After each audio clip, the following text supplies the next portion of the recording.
বিকালের নাস্তায় আজকে বানিয়েছিলাম চিকেন স্টিক আর নুডলস। তো চিকেন স্টিকটা আজকে প্রথম বানিয়েছিলাম, খেতে অনেক মজা হয়েছিল।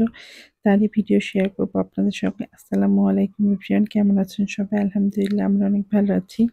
তো আজকে আমার শ্বশুর-শাশুড়ি এসছে আমাদের বাসায় বেড়াইতে, তো আপনাদের ভাইয়া তো অনেক খুশি।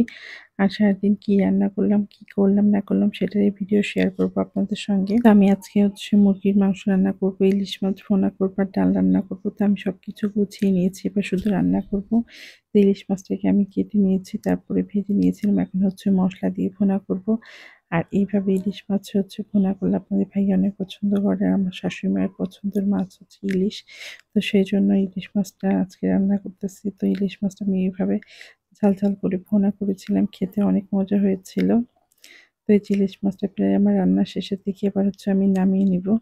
একটু নাড়াচাড়া করে আমি মাছটাকে নামিয়ে নিয়েছি। আর এদিকে আমি মুরগির মাংস রান্না করব। তো মুরগির মাংসটা আমি খুব ভালোভাবে কষিয়ে নিয়েছি।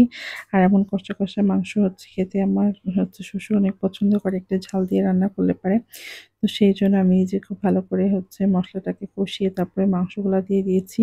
এবার দিয়ে দিব এর ভিতরে আলু। আলু তো আমরা সবাই পছন্দ করি, সেই জন্য এখানে আলু ব্যবহার করছি। আর আলু দিয়ে মাংসটা রান্না করব। তো যে মাংস রান্না করা হয়ে গিয়েছিল, তারপরে ভিডিও করা হয়নি। আম্মারা চলে এসেছিল, তারপর বিকেলের দিকে ভাবলাম একটু নাস্তা বানাই। তো এখানে আমি নুডলস রান্না করব। আর মাংস ওটার সময় আমি 2 পিস বড় মাংস রেখেছিলাম চিকেন স্টিক বানাবো দেখে। তো সেই জন্য আমি ওটাকে মশলা মাখিয়ে রেখে দিয়েছিলাম। আর এখানে আমি নুডলস রান্না করব। তো নুডলসটাকে আমি প্রথমে সেদ্ধ করে নিয়েছি। এবার সবজি দিয়ে গাজর পেঁয়াজ দিয়ে আমি রান্না করব। আর কোনো সবজি ছিল না, তো পেঁয়াজটা ভাজা হয়ে গেলে আমি ওই যে পেঁয়াজটা প্রথমে আমি দিয়ে ভেজে নিব। তো গাজরটা দিলে পরে তাসপিয়া খেতে পছন্দ করে। তো সেই জন্য আমি গাজর দিয়েছিলাম।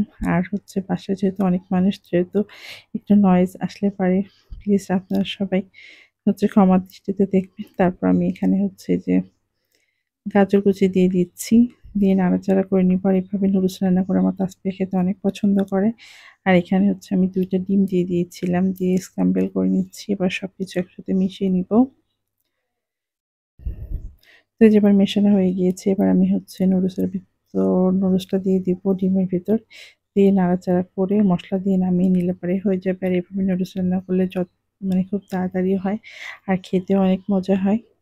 তো কার কার এমন নুডলস খেতে পছন্দ কমেন্ট করে জানাবেন। আর সামান্য কিছু মশলা দিয়ে মাংসটাকে মাখিয়ে রেখেছিলাম, এবার ভেজে নিব।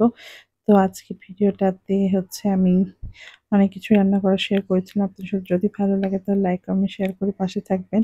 আর আমি ফার্স্ট টাইম চিকেন স্টিক বানাচ্ছি, কখনো খাইওনি বানাইওনি। তো আমি এখানে বাটার দিয়েছিলাম, দিয়ে চিকেন স্টিকগুলো ভেজে নিয়েছি। অনেক মজা হয়েছিল খেতে। তো যারা কখনো খান নাই আমার মতো, তারা অবশ্যই ট্রাই করবেন।